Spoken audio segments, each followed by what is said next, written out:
Almighty and ever-living God, ruler of all things in heaven and earth, hear our prayers for this parish family.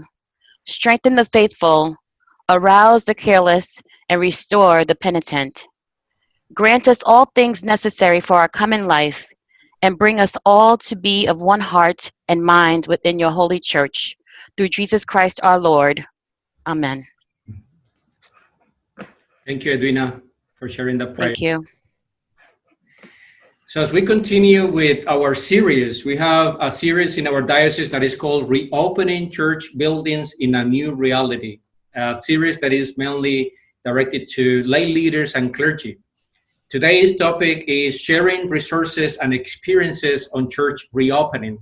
And we have three of our great leaders in three different regions of our diocese. We have Edwina Dean McCrimmon from Staten Island, St. John's. We have the Reverend Gina Gore that is joining us as a supply priest that was offering her services in St. George in Newark. And we have the Reverend Jake Smith, rector of Calvary St. George in Manhattan. So I welcome the three of you and thank you for sharing what you're about to share with us. Welcome. Thank you. Thank you. And I think, the selection of myself, Gina, and Edwina is really important because it represents three distinct and unique contexts. Edwina is the warden of a church that is in the midst of a transition in clergy leadership. Gina is a priest in charge in a church that is in the midst of a transition as well. And then I'm the rector of Calvary St. George's. So at least I hope I'm not going anywhere. And so, it represents three different contexts in three different parts of the diocese. And I think what we're hoping to do is kind of have a conversation a little bit about so that you don't get three similar presentations, but you really begin to hear kind of our own experiences in our own words and what we've been working to do, and then open it up for questions and comments as we begin to get a little more specific. But I thought we could begin by kind of sharing a little bit about our context, and then we talk about the discernment process for how we all came to the conclusion to reopen. We'd look at a little bit about the ways we've prepared for worship, and then kind of share with you some of our biggest fears and surprises and blessings in this whole process. So thought we might begin just by, opening it up and beginning with Edwina. Just kind of, if you could briefly tell everybody who's tuned in here, just the context of your church there on Staten Island. Thank you so much. So St. John's is located in the Rosebank section of Staten Island. I currently serve as warden, and we are about a year and 11 months without a full-time clergy. Yes, so, but we are all, as you mentioned, we are in transition, and we are in the process of interviewing a priest in charge and hope to have a decision very soon for that call. That's wonderful. And then, Gina, if you could tell us a little bit about kind of the context where you're at and what's going on, and tell us a little bit about where you're serving. All right. St. George's Episcopal Church is in Newburgh, New York, so it's up in Orange County.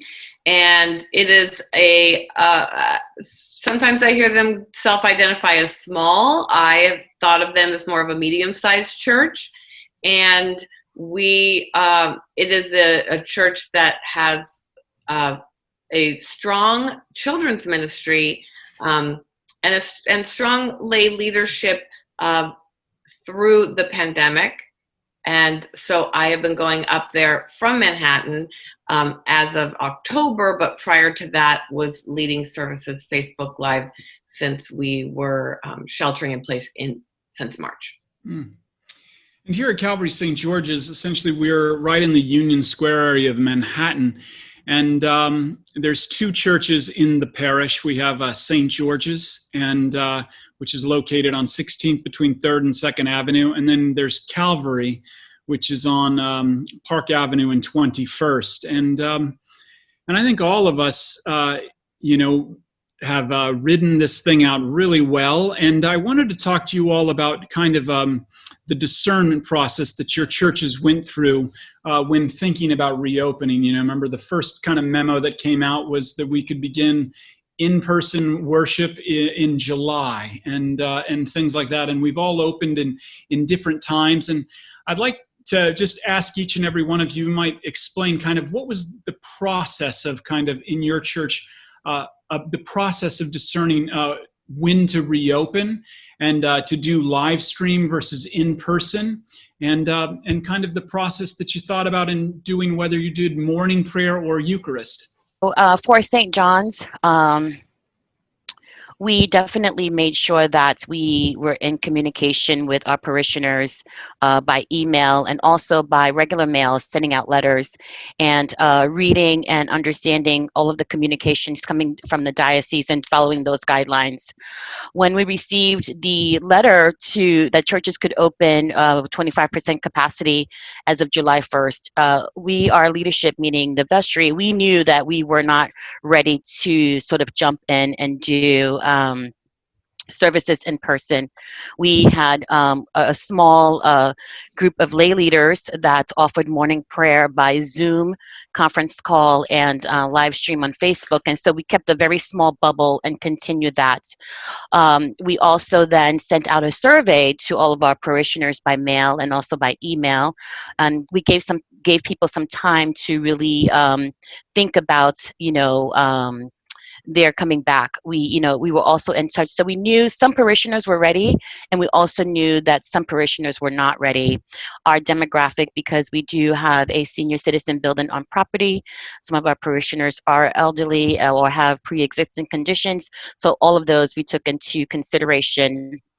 When we started to receive the feedback from our survey, we actually saw that over 50% of the responses, people were inclined to coming back in person as long as the church took precautions with the CDC guidelines, social distancing, offering masks and things of that nature. And so we decided on August the 16th because we wanted to slowly ease back to see how the turnout would be for before we moved into the fall months. And so we decided to open up with Holy Eucharist. We were really fortunate because we have a very strong inter-parish council, and so I was in touch with some of our clergy members on the island as to what they were planning to do. Some were ready to open up as of July 1st, and some were not. And so, and I knew that we weren't ready, but also just getting some guidance from other clergy, and we knew that we weren't ready and we weren't going to dive in head first. We also were fortunate to secure Mother Jamili Baschot from the diocese, who served as our supply clergy for a few weeks, and so we were able to get some guidance from her and pulled a small team together to really walk through our space. And we are fortunate that our church is fairly large, and so even roping off space and setting up hand sanitizing stations, we knew that we could accommodate much more than the 25%. How did you go about making sure that there was plenty of social distancing? Like, did you guys go in beforehand and take a tape measure and just measure around? And how did you do that? Yes. So once we decided that we were going to open up and have our opening date, and also too, we decided not to have two services. We just scaled to having one service each Sunday. So a small team of us, after we had the church, we had a professional team come in to deep clean and sanitize the church. We then went in as a small team and sort of walked around the space. And so, yes, so we then used, tape measure, we roped off the necessary pews, and actually we are only using sort of the our center aisle. We didn't have to worry about our side aisle. Like I said, we do have adequate space that can accommodate a number of parishioners, and so we went through and we taped things off. We put signs on every six for pews every 6 feet, as well as we actually created, so we have a high altar. But we thought, with people so so far apart, we really didn't want to lose sort of the intimacy of worship. So we actually set up another altar at the base of our aisle. And this way, you still had sort of the intimate feel of worship and not feeling so far apart from the clergy or whoever was supplying for us that day. And so, yeah, and so we went through, our team roped off everything. We put up signs outside of the front doors of the church, inside, and then we also we have hand sanitizing stations all over, as well as we have set up 2 sort of check-in desks when folks enter. We have ADA access at the back of the church, so for those who need to enter through the rear of the church as well as the front, we have check-in tables where we have a basket of masks, we have sign-in sheets, we have hand sanitizers, all the things that people would feel comfortable once they walked into the space. But I have to say, people are really conscientious of once they're even in the church, they have a mask on before entering the sanctuary. That's great. Gina, you want to tell us a little bit about what's going on there at St. George's, and what was the discernment process for all of you in regards to reopening? Yes, very similar to Edwina's, although slightly different. We did survey. We also felt at that time in July that we were not ready and needed some time. Why would you say that was? Why weren't you ready in July? Just out of curiosity.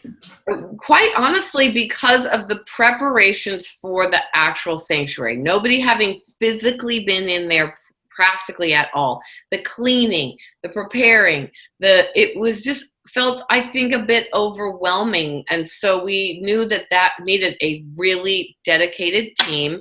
So what we did was, similarly, the parish and the vestry assembled a regathering team.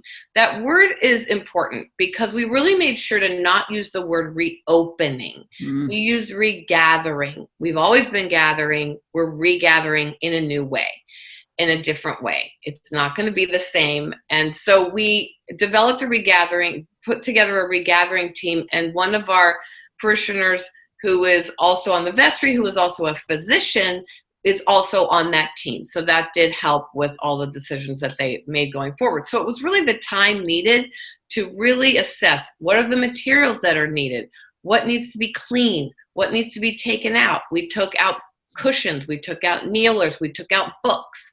So again, I'll try to tap into little details that are different or weren't mentioned by Edwina. Much of our discernment was the same. But one thing that we did that was really helpful was that we brought in another priest from a nearby parish, Episcopal parish, that had reopened before us. And she came into our space with this regathering team. We also have a parishioner who had been going to those services, and he then was able to bring that experience to us and also help lead the ushers in what they needed to do because he had experience at that church.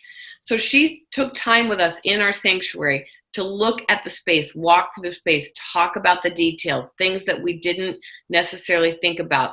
But that messaging was really, really important, that we really come back into the space, not saying we're reopened, not saying, we're back. I mean, yes, we're back, but we've always been together. So we were mindful of that. We did not have a professional cleaning team. We did tape off pews, measured similarly. We also the vestry had an early September vestry retreat with Canon Conrado for congregational development. And that really helped them to discern many things, but including their reopening date, which would be a month later, October 4th, and also to just really be mindful again about their mission. They're very, very dedicated to food ministry and doing great work with food ministry. But that's not only it. So we began with morning prayer.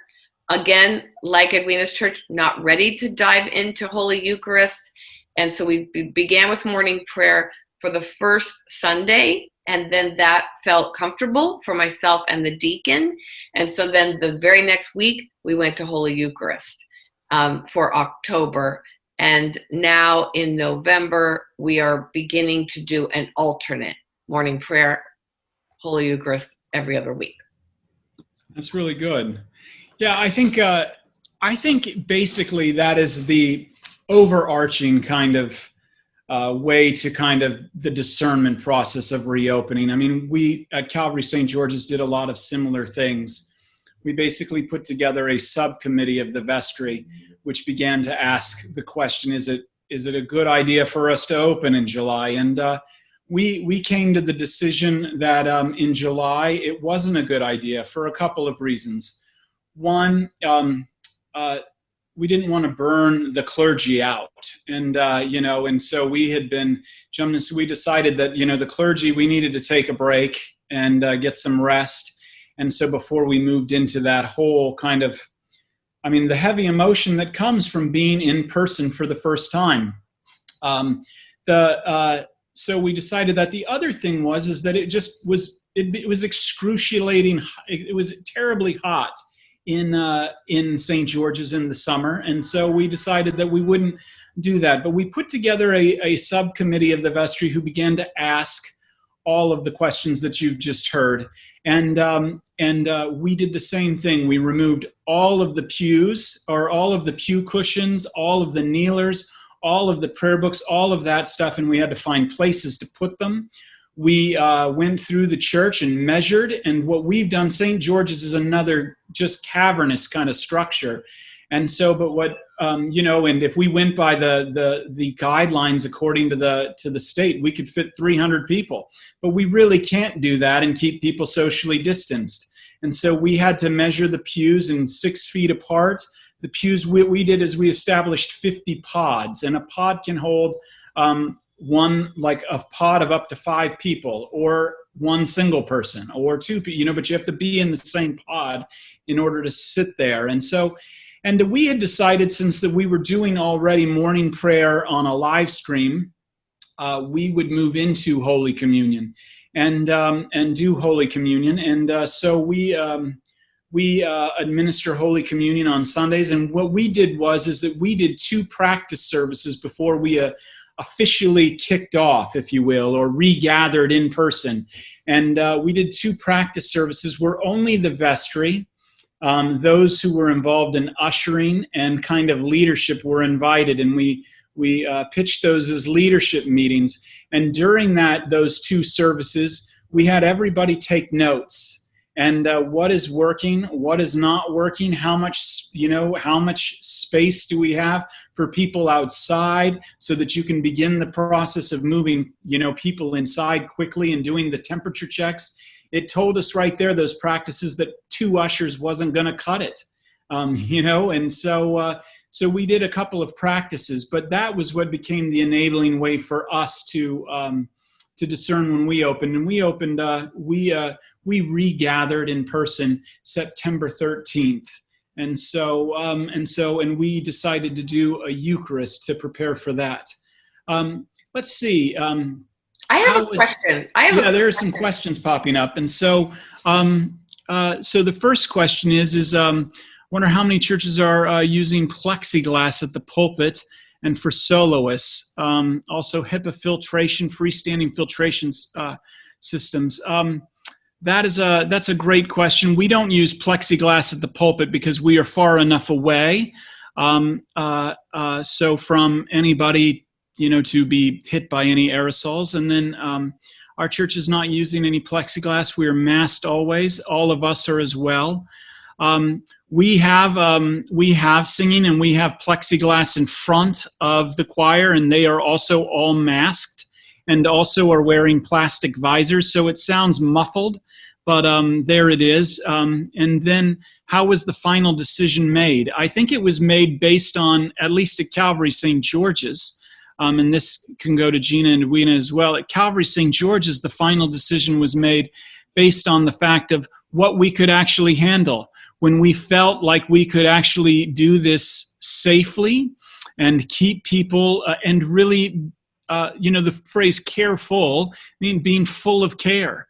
And so that people weren't worried about, COVID, but could actually come in and meet the living God. And so once we felt like we were able to do that well, we decided, and that was after 2 practice services, we decided that we could meet, and the practice services were in August. We felt like we could meet a month later, put everything into place.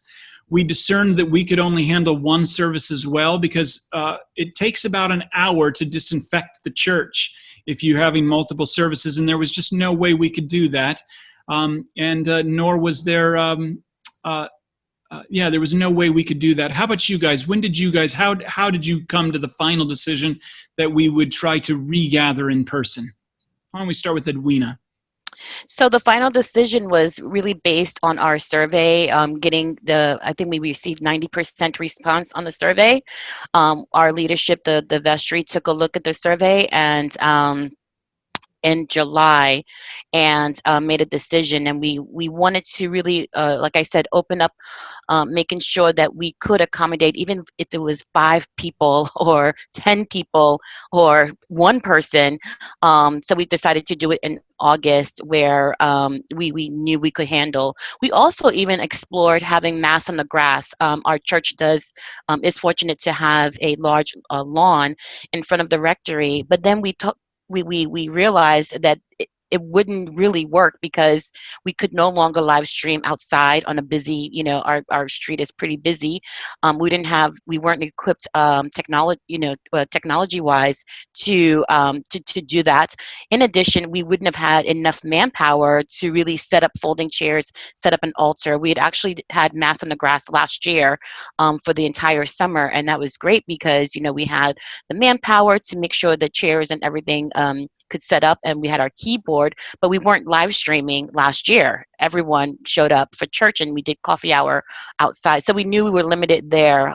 Some people were disappointed that we couldn't offer Mass on the Grass, but once I explained, that we just couldn't realistically do it because then we could no longer offer conference call or Zoom or live stream, as well as offer the sound and also the manpower. So that was really the decision. We really didn't receive any pushback. The first Sunday or 2, we had just a handful, but every Sunday since then, we see an increased number by 2 or by 1. Slowly, people have been coming back. Gina, how about you? We made the final decision in August, mid-August. The vestry decided on a date, and the date in part was due to it being far enough after Labor Day. When we had various holidays throughout the summer, there was a lot of nervousness. Is COVID going to spike after 4th of July, Memorial Day? Well, then we had Labor Day coming up. So, and schools reopening, and there was some trepidation about that. So we set the date far enough away from those weeks in September to be able to feel like we could confidently say, okay, October 4th, this felt like a safe window, plus the manpower. I announced for several weeks, we had about a 6-week preparation time, and I was announcing the beginning of those 6 weeks for several weeks that we needed more ushers. We knew we were going to come into different lay ministry needs the minute we opened the doors, and that was going to be no need for altar guild and much more need for ushers. Not to mention lay leaders for morning prayer, which we are also building. So that's how our final decision was made, was choosing a date far enough advance, knowing that we were going to be prepared, have the manpower, and be far enough away from Labor Day to feel confident, which we did.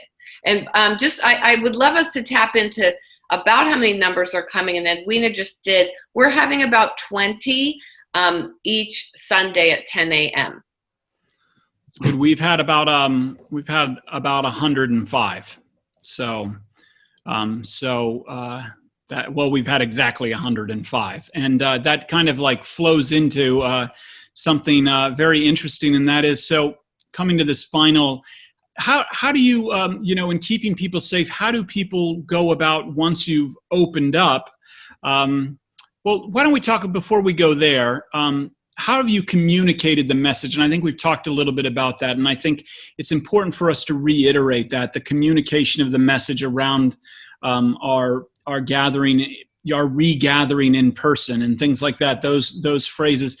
Tell us a little bit about the messaging and how you guys went about the messaging to get the word out, so that people did feel that you guys had taken all of the necessary precautions to put people at ease to come back to worship in person. Go ahead, Gina. Okay. Well, our senior warden does a weekly e-blast that is also mailed out to any parishioners that aren't accessing email. So that's done weekly, and all of our messaging is in one spot.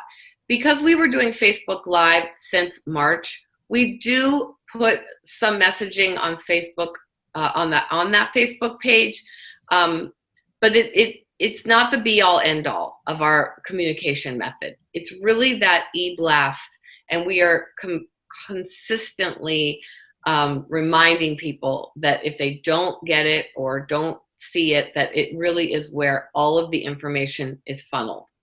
And so I'll pass it to Edwina. So for us, what we did was, because we had some time, those of us who weren't stretched so thin, we actually revamped our church website. So we had a chance to really focus on that, because we knew that eventually, once we got the green light to start the process to call clergy, our parish profile needed to be up and functioning. So we have a parishioner in our church who really took the mantle to revamp the site. And so, but we also do, as Gina just said, we actually send communications out via email twice a week.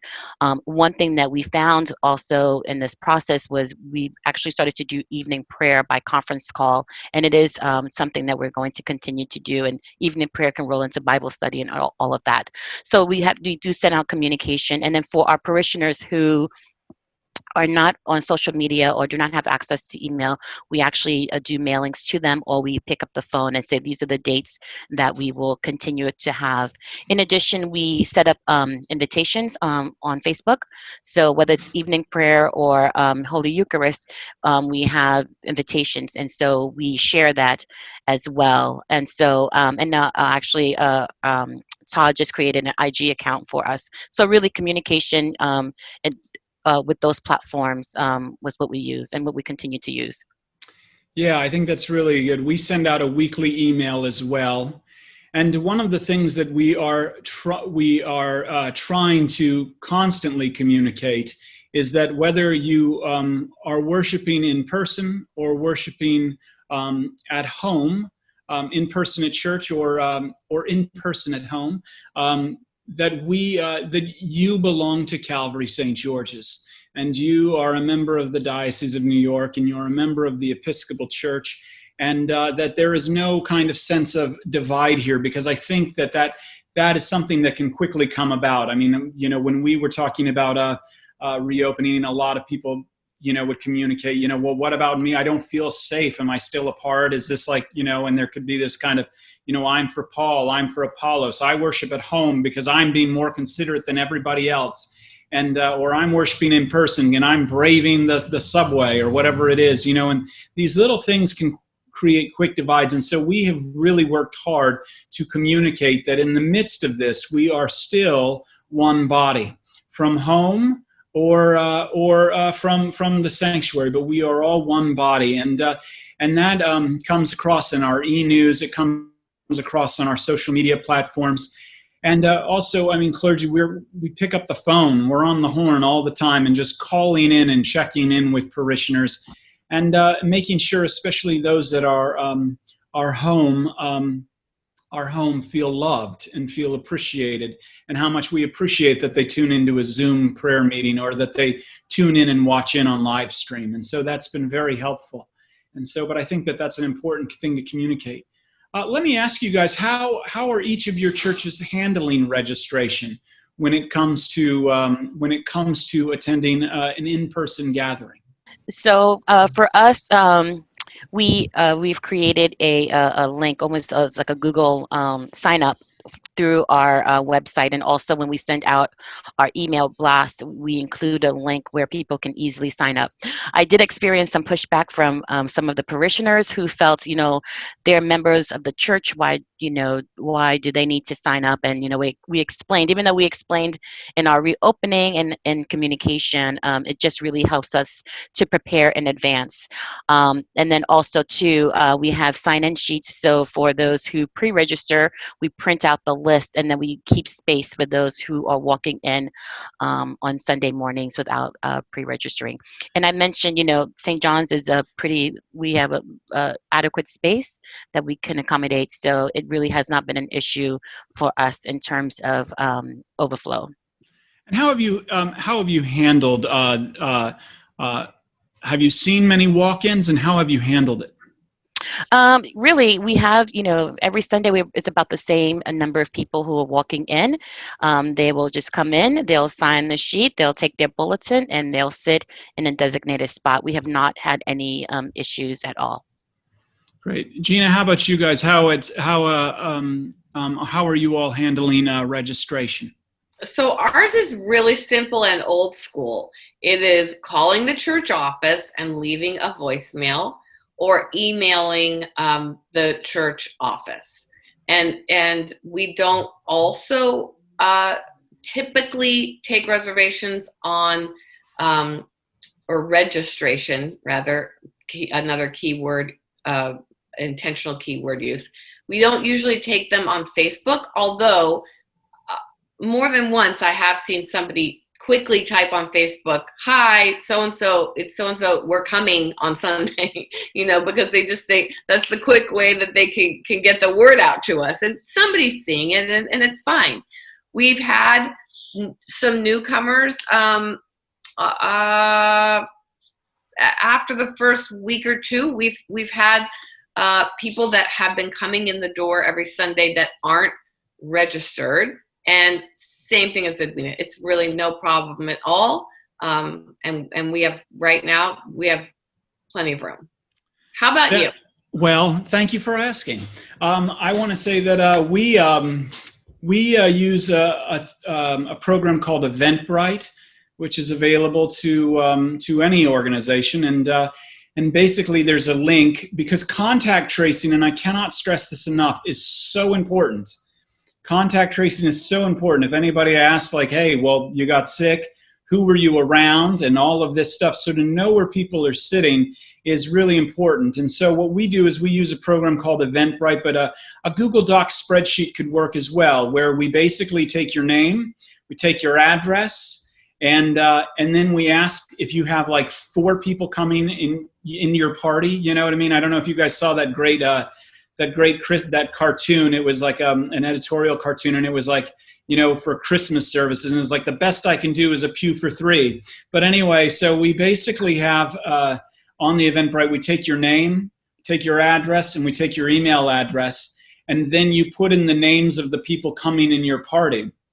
And we open up our service to register on our webpage through Eventbrite on Monday, and then we close the registration on Friday at 10 in the morning. Now, there's a reason for that, but I want to say, if you use a program like Eventbrite, you've got to watch it, because we've had a lot of people like jokers register. So, there was one day Arnold Schwarzenegger, Mayor de Blasio, and a series of other celebrities all registered, and we knew at that moment we'd been had. And so you have to, if you do that, you have to constantly kind of check the registrations, and Eventbrite allows that fairly easily.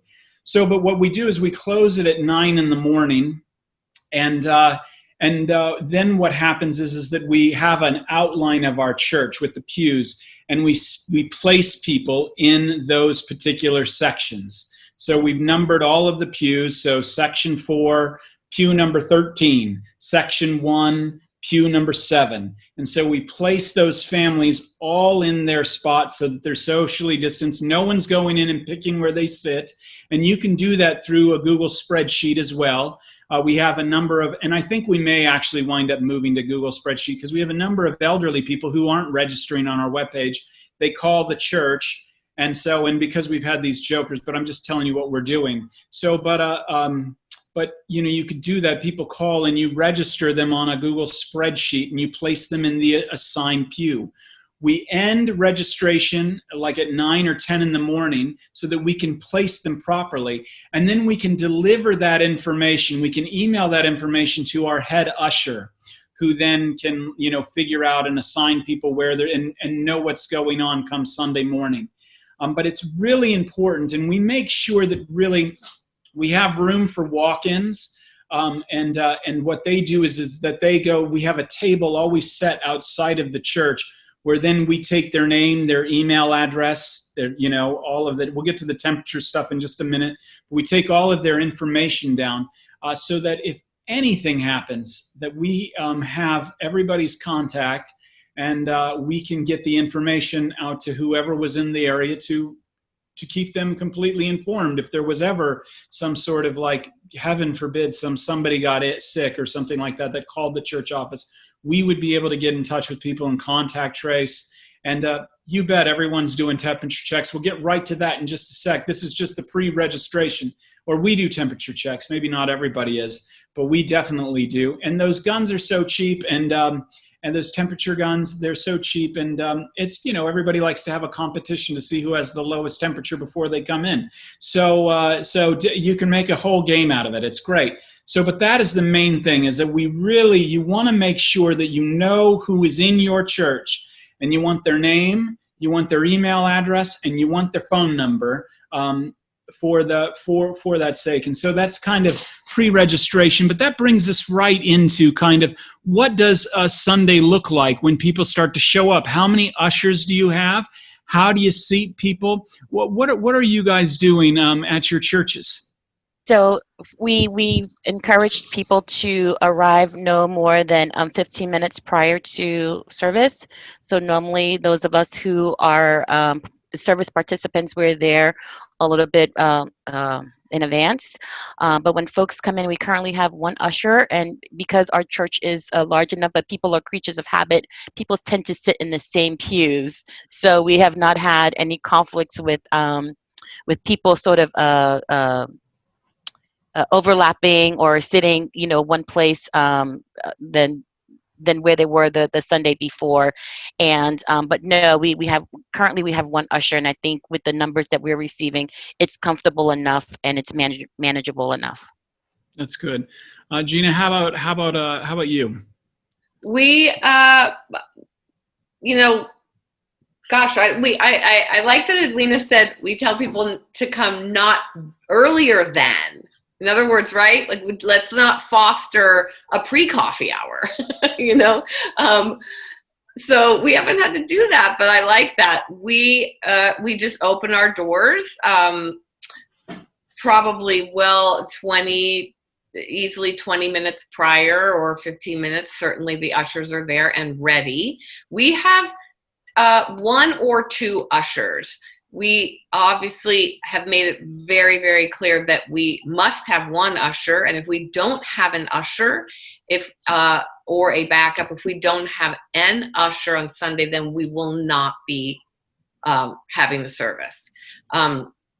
So everybody's coming in, they're coming up, they're pre-registered, so we do have all the information that you mentioned, Jacob, on file. If they're new, then we get that information from them quickly. We do not take temperatures. We have hand sanitizer there. We have masks for everybody if they need one. We've never had a single problem from anyone coming forward who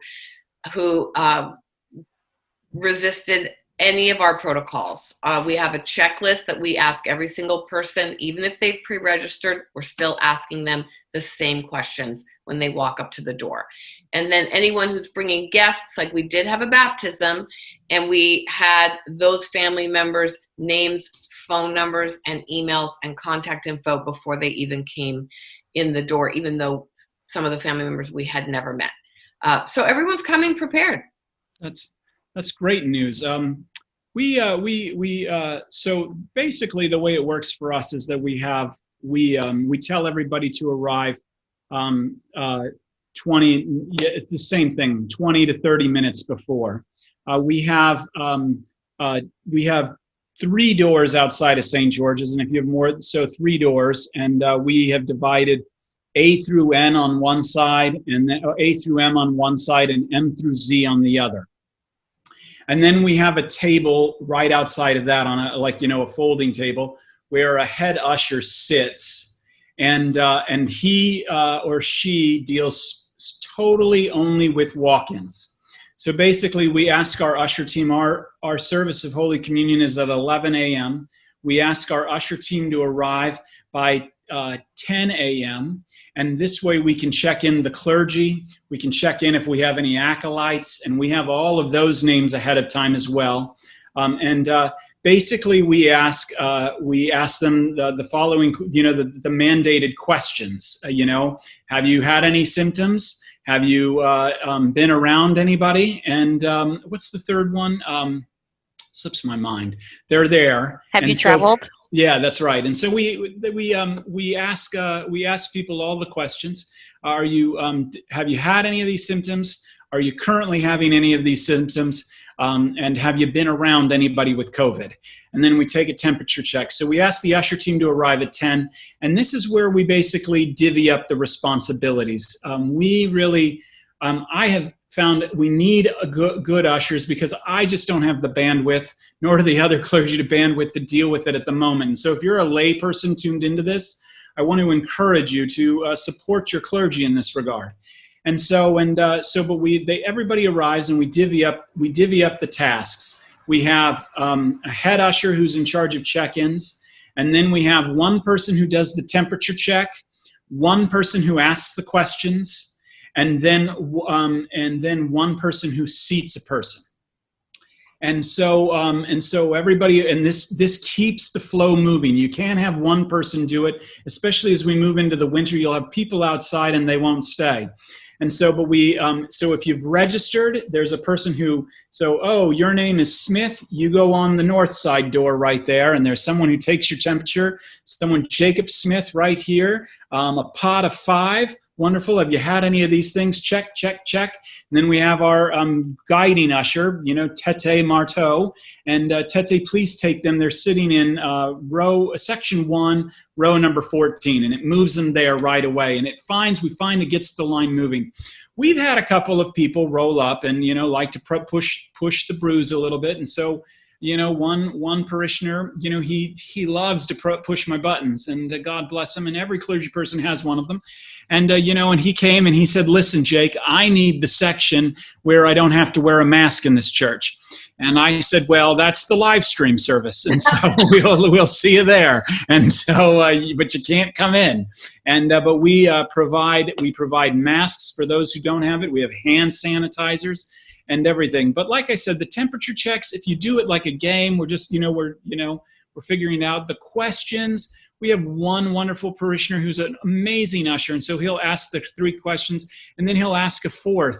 Do you like dessert before or after dinner? You know what I mean? And just kind of, and it brings a sense of humor into what could be a very heavy situation and an awkward situation. But we have a temperature check usher, we have a check-in usher, and we have a seating usher. And then we have one person who handles walk-ins. We've had a couple of times where we just didn't have the space. And we weren't going to move people around, but we just didn't have the space. And most people are really understanding. Communication.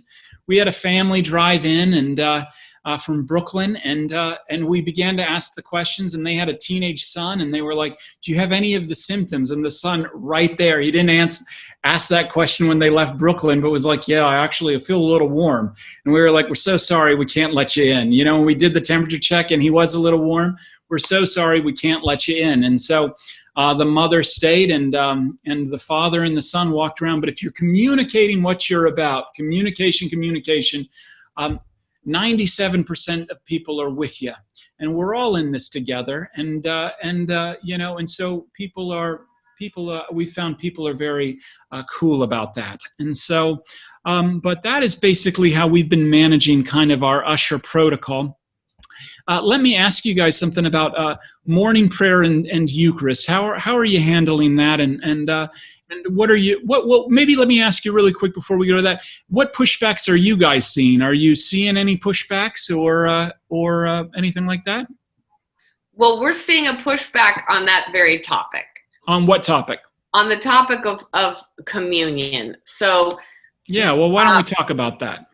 Yeah, so that's one of the pushbacks that we have heard from people, because they're excited to be at church and they would love to receive communion. And there are occasions when the first week we were there, we did morning prayer. Everyone understood that. We've been in the routine, but now we're going into an alternating week rotation where every other week it will be morning prayer.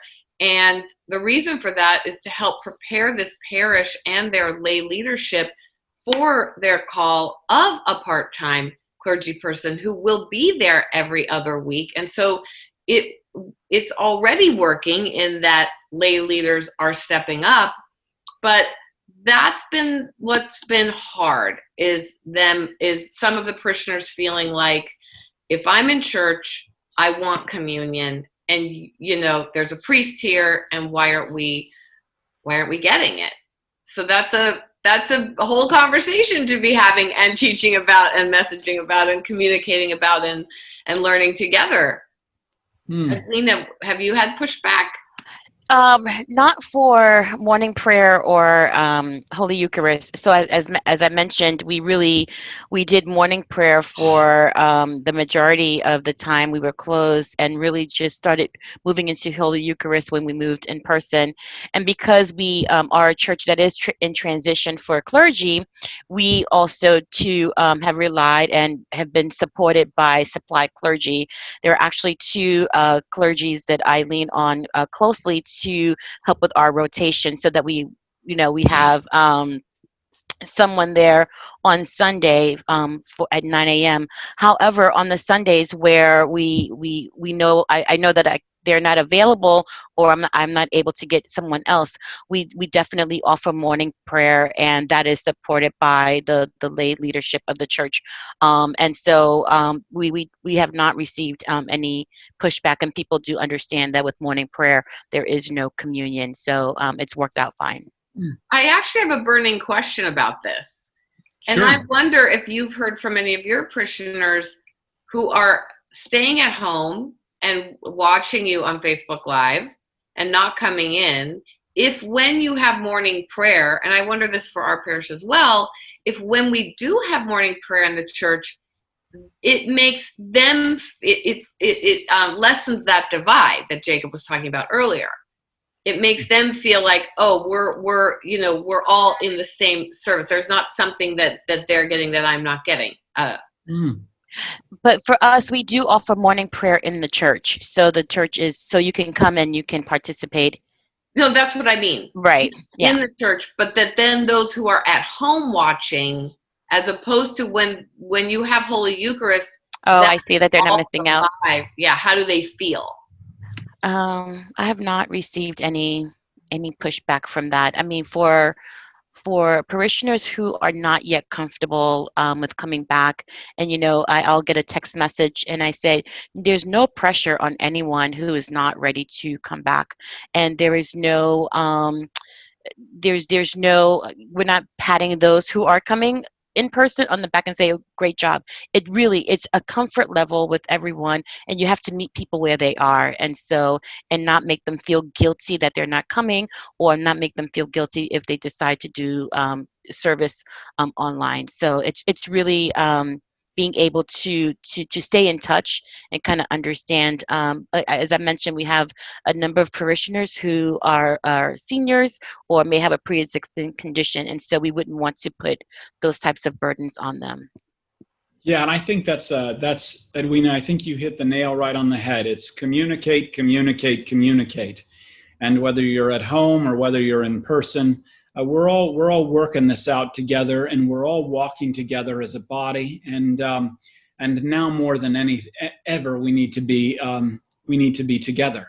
and so on this. And I think that that's really important for it to be communicated from not only members of the vestry, but from the clergy as well. And so we do communion we have morning prayer live streamed. That's just what we do, and then we do communion for our in-person gathering. And and one of the things that we have done, and I mean, I don't know if this is, but we feel safe about it. But we try to limit as much movement as possible.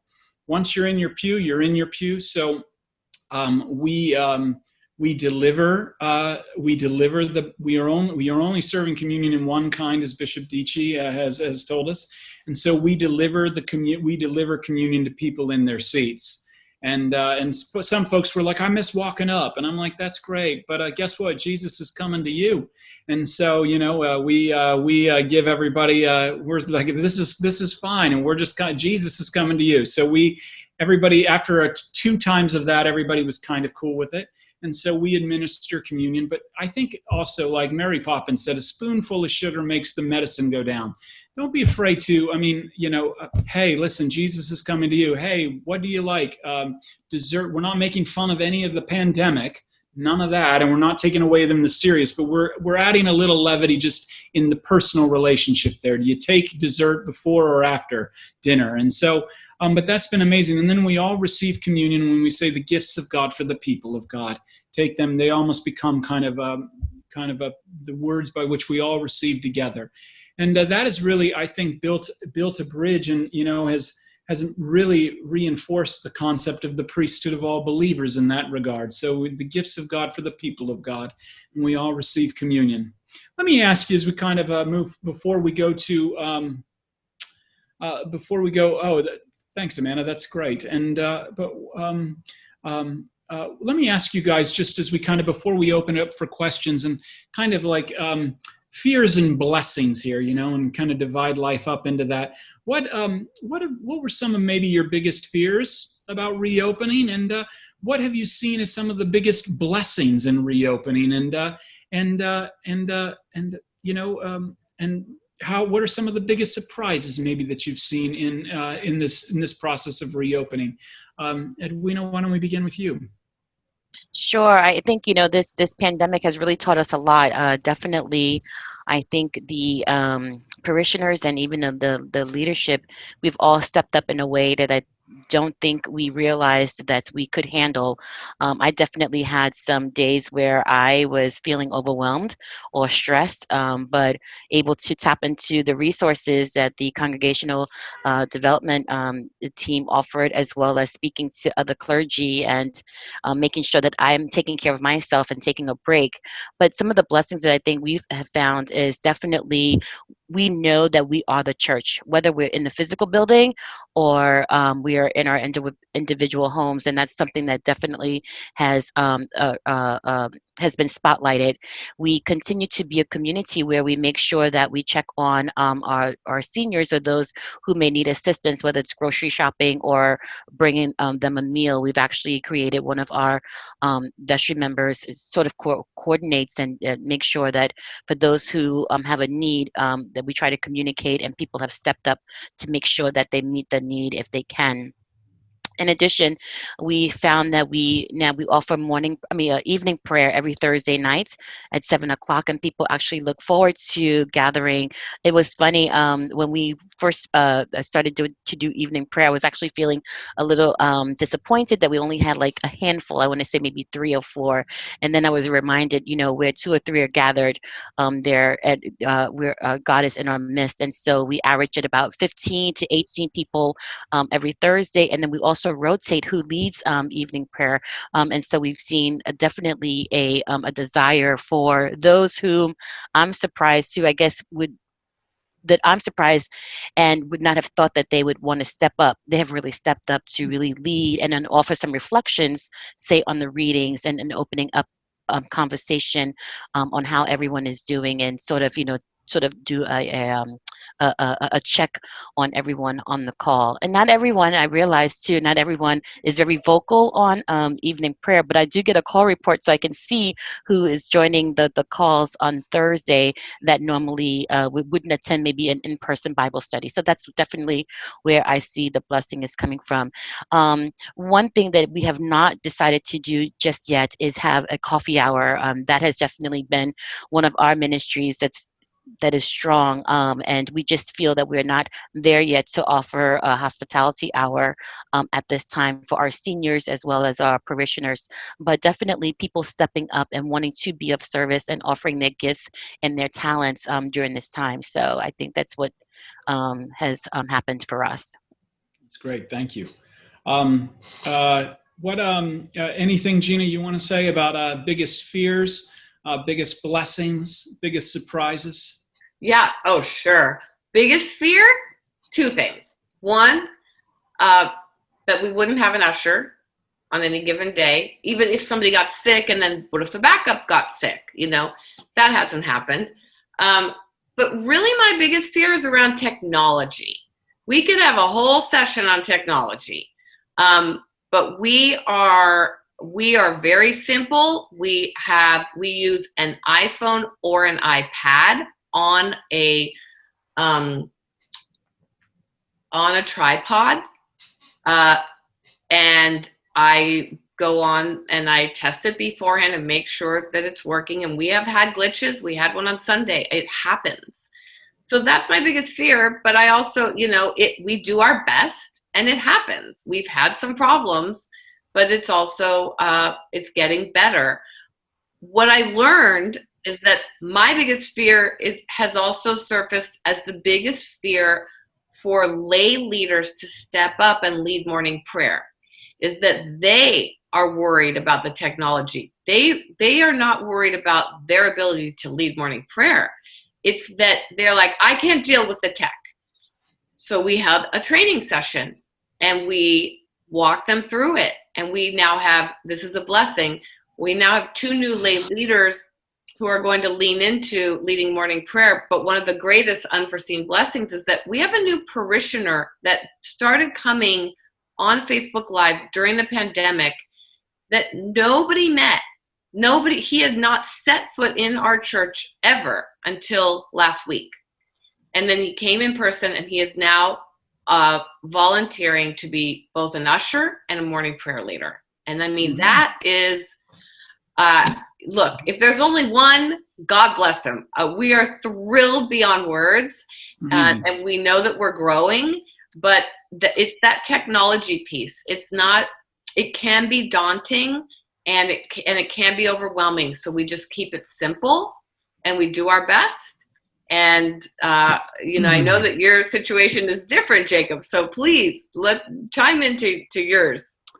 Well, my biggest fear, I think, is that I would, that Calvary St. George's would wind up on New York 1 as like the epicenter of a new outbreak and stuff like that. And so that is definitely one of my biggest fears, is that somebody, we missed it. And the truth is that there's no way you can stop that. And I saw, Victor, you asked that great question about what do you do if someone reports that he or she is sick after attending an on-site Sunday service. And we have someone who is a teacher in our congregation who is tested once a week and was feeling fine, and got her test on Monday.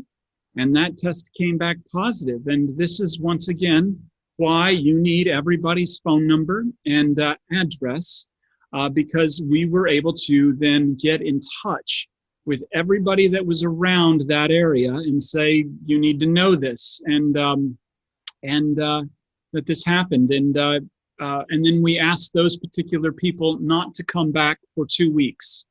And the truth is when caution and being careful, people sense that, and that you actually care about them. And I didn't have one person say, what the heck?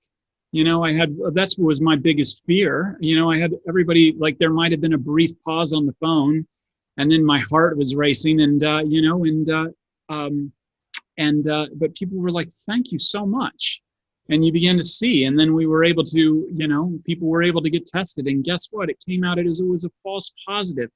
but everybody was so relieved, and it's only and that word has gotten out, and that we actually cared and have called people, and that has not diminished us at all. It's only strengthened the congregation. But that's been my biggest fear, and we've had that happen, and we had all the processes in place to make sure that everybody was warned and taken care of, and we went from there. My biggest surprise is, like everybody else, and it's been the biggest blessing, is the amount of people that really do want to step up and help, and do want to make sure and come alongside you and make sure that people are served well. And it's been a real encouraging thing to see the people being like that, careful and being full of care, just pouring out into the congregation. And so that has been the biggest surprise. We've called people, hey, would you be willing to usher this week? Of course. The people who've been coming into in-person service, of course, will help. And it's been a great way, as you've said, Gina, to bring people in. But another great surprise for us is that I think, even though we belong to a denomination, I think that sometimes in the Episcopal Church we can be very provincial. And one of the great surprises, and I want to say, we don't have to do everything.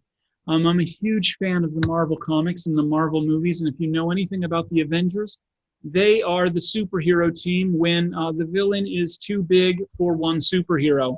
And the truth is that COVID-19 and everything going around is just too big for one church to handle. And so we have we belong to a body, and we belong to a group of churches. And so to find out people couldn't make it to this thing or something like that, and they tuned into one of your parish's services. They've, the National Cathedral, that belongs to us. That's part of us. You bet, And so it's been great to see that. And it's been a wonderful surprise is to see kind of this bonds and growing in the congregation, that it just doesn't have to be about Calvary St. George's. It can be, it's about all of us. And that's a really great thing. And so it's been very helpful and a big surprise. So I just want to say, I also had of course, a fear that someone would get sick, and nobody has. And when we revisit with our regathering team and this physician who heads the team, which we just did last week because Governor Cuomo was changing his protocols a bit for the state, is I was reminded, and I am reminded every single week, that we are super tight in our protocols, and I feel very safe when I'm there.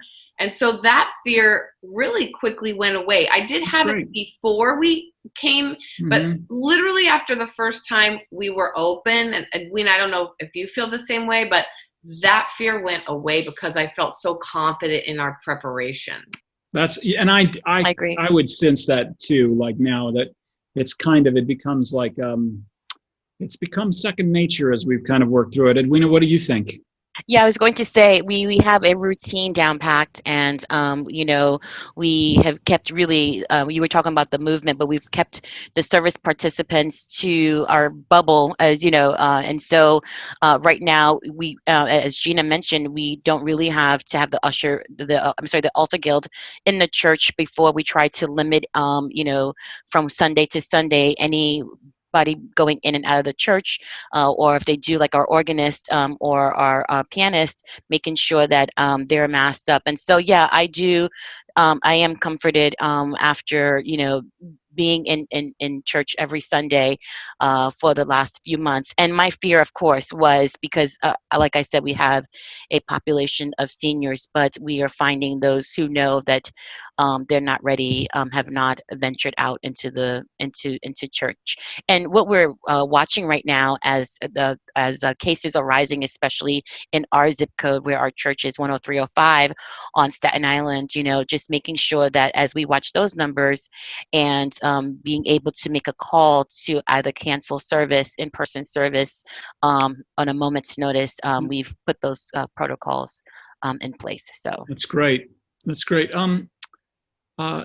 Yeah, I think that is amazing, Edwina, and we've done the same thing too. We put the protocol in that if we have to call and cancel service at a moment's notice, we know how to do that, and that's part of that as you pointed out, the importance of communication.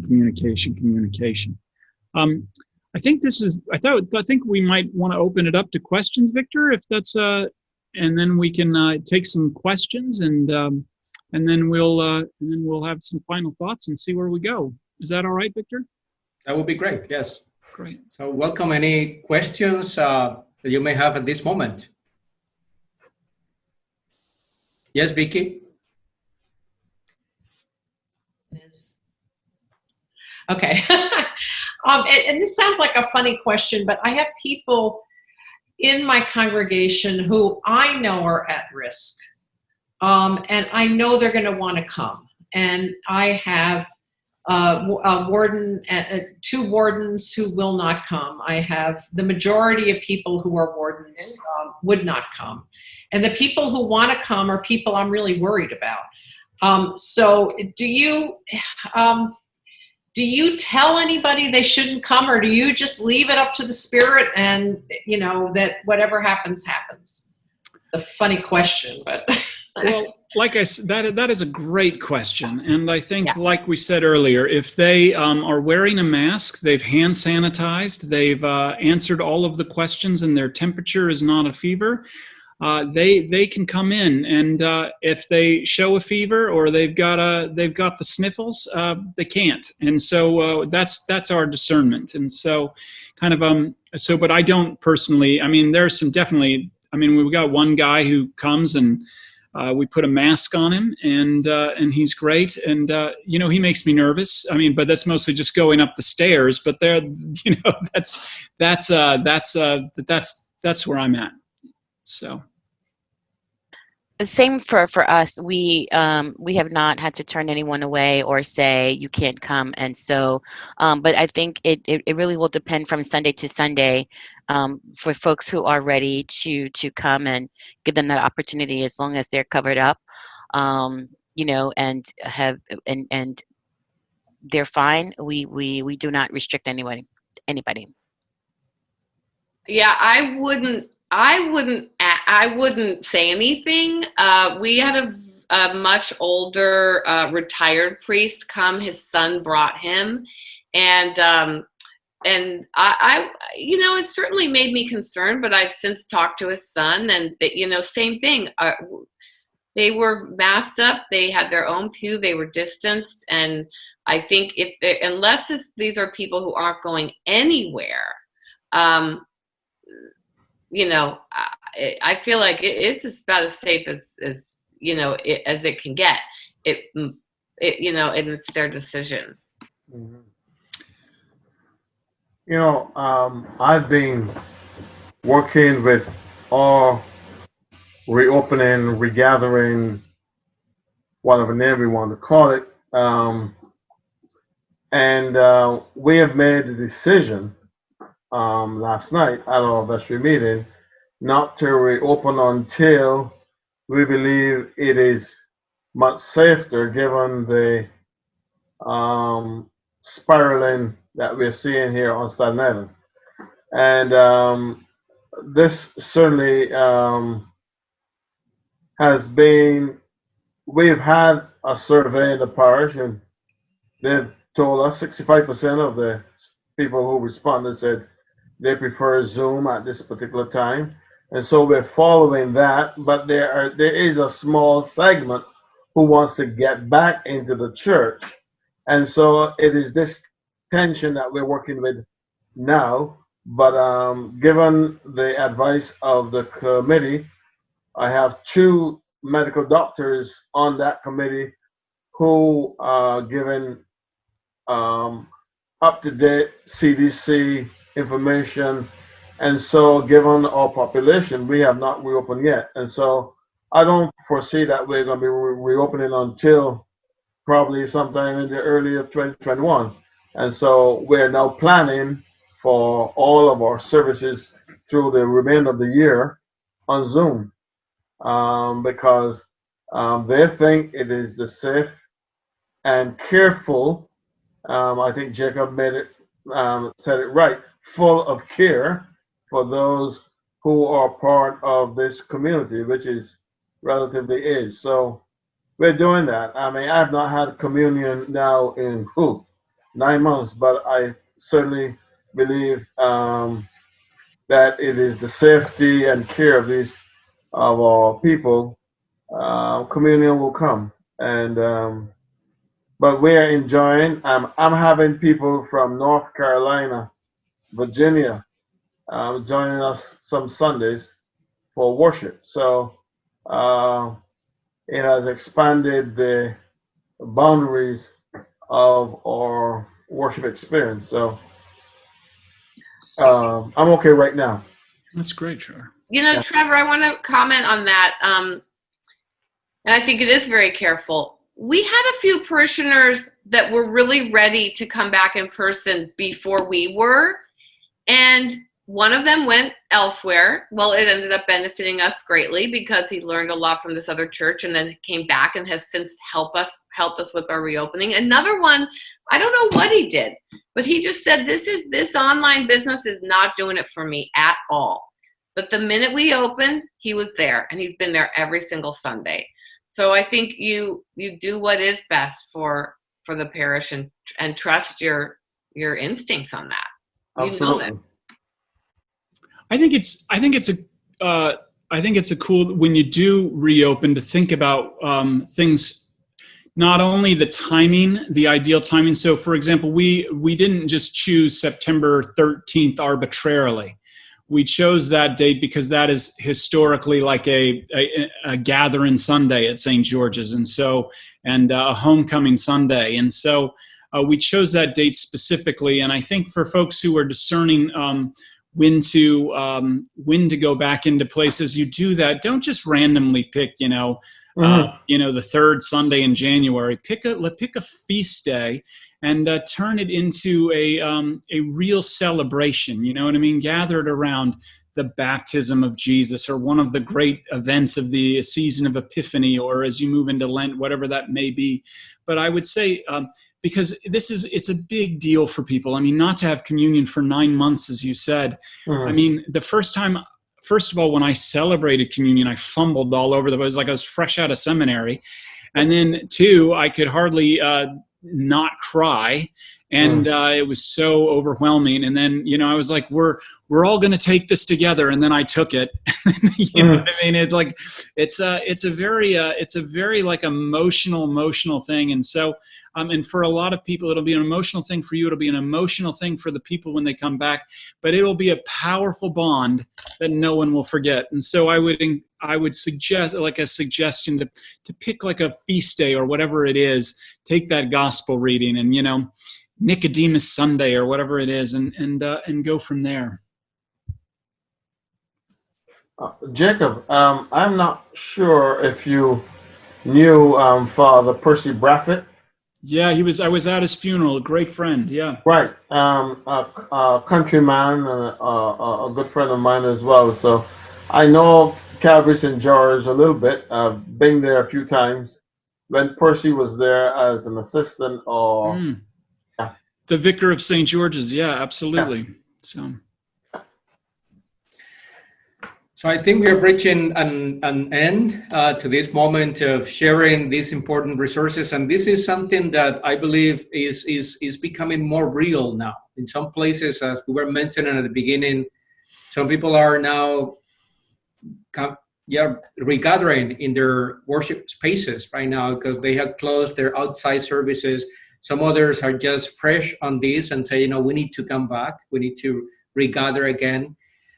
We keep tuning again to the reality around us. We know that things are just changing as we are speaking right now. And let's keep on tuning on that.